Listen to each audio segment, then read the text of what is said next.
Graças a Deus pela bênção, pela saúde, pela vida e para a maior dádiva de Deus que Ele nos dá, a esperança de vida eterna. E eu quero ler uma palavra que encontra-se no livro do profeta Isaías, capítulo 21, e versículo 11, que diz assim: guarda que ouve de noite, guarda que ouve de noite. E quero ler também aqui em Atos dos Apóstolos, capítulo 16, versículo 25. E perto da meia-noite, Paulo e Silas oravam e cantavam hinos a Deus, e os outros presos os escutavam. Meus irmãos, eu quero pedir que você deixe o seu like, se inscreva no canal, divulgue este canal de pregação para outros. E agora vamos comentar um pouquinho. Tem várias coisas que aconteceram de noite e acontecem de noite. Aqui a palavra diz: guarda o que houve de noite. E a mensagem é dirigida para Edom, para do mar. Então, leva-nos a pensar em coisas que acontecem de noite. À meia-noite passou um anjo destruidor na terra do Egito. Então, à meia-noite, ou quase meia-noite, ou de noite em sonho, então nós encontramos aquela palavra também tão poderosa, né? Que nós vemos que Paulo estava orando e teve aquela revelação, né? Então, à meia-noite também nós temos aquela passagem que as virgens dormiram, tudo. Mas à meia-noite ouviu-se um brado. Aí vem o esposo. Mas eu quero falar de um acontecimento que houve meia-noite, ou quase meia-noite.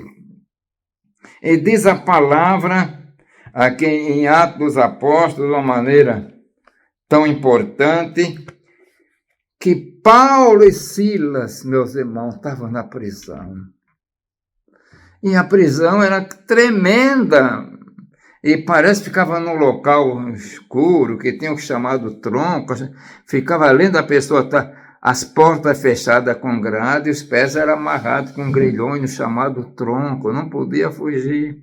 Mas diz uma coisa, meus irmãos, perto da meia-noite, Paulo e Silas oravam e cantavam hinos a Deus, e outros presos escutavam. Olha, meus irmãos, vejamos, Paulo podia estar mal satisfeito, mas o Senhor me enviou para Filipos. Eu tive aquela revelação, quando passa a Macedônia ajuda, nós viemos, nós pregamos, aquela moça estava endemoniada, nós expulsamos o demônio, e agora a recompensa do Deus está na prisão.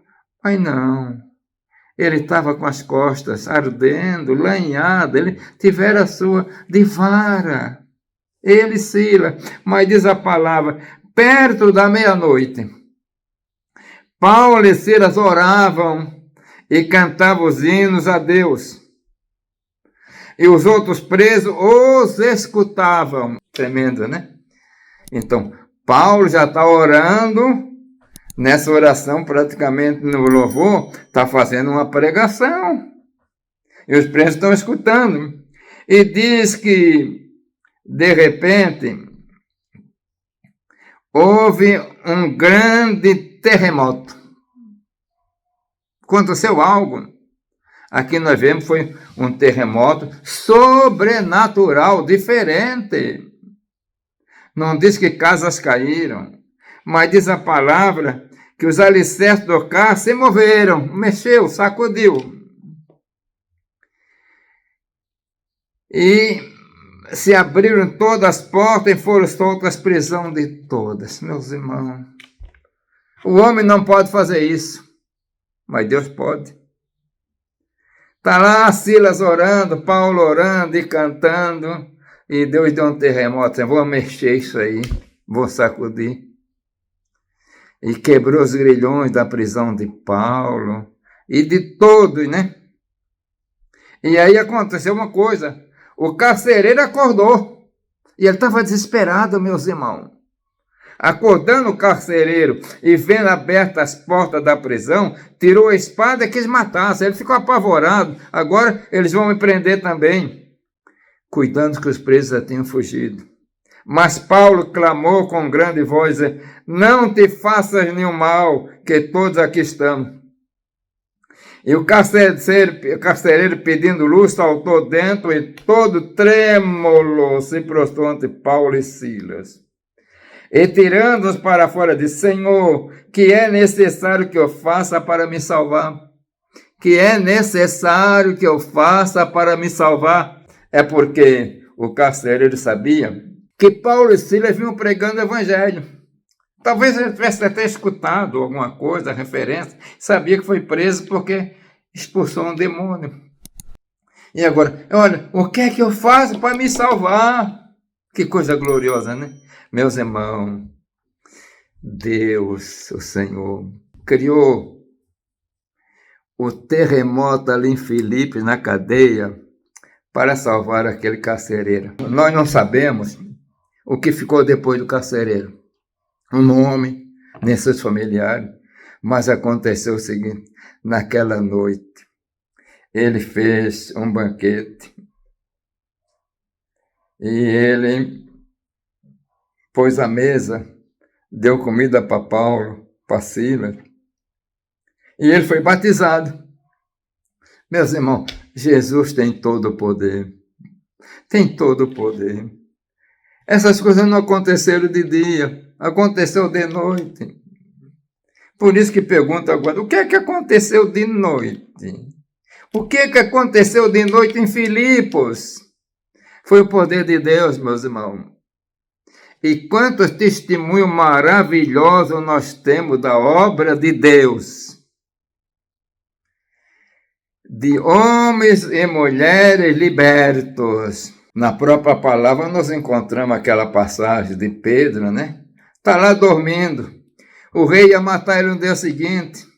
E ele tinha 16 soldados para tomar conta, porque disse que era 4 quartéis de guarda.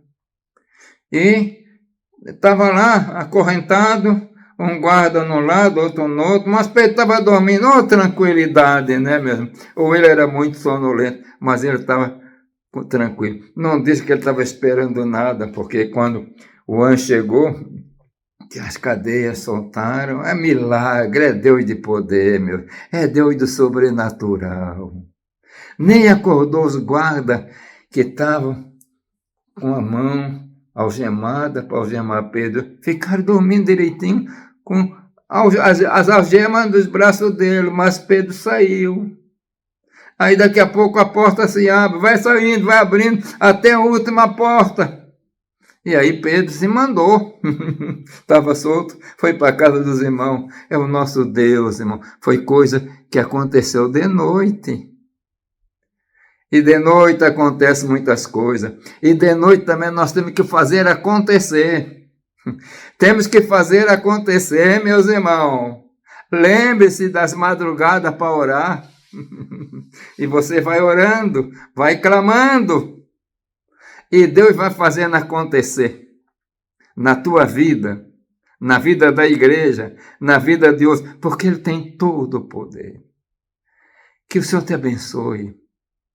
Que essas palavras sirvam de estímulo, de renovação, de alegria. Eu quero orar. Deus eterno, Pai de amor, Tu não mudaste, Senhor. Tu és o mesmo. Tu continua fazendo obras maravilhosas, poderosas, coisas sobrenatural. Agora abençoa todos aqueles que me ouvem. E eu peço em nome de Jesus. Amém.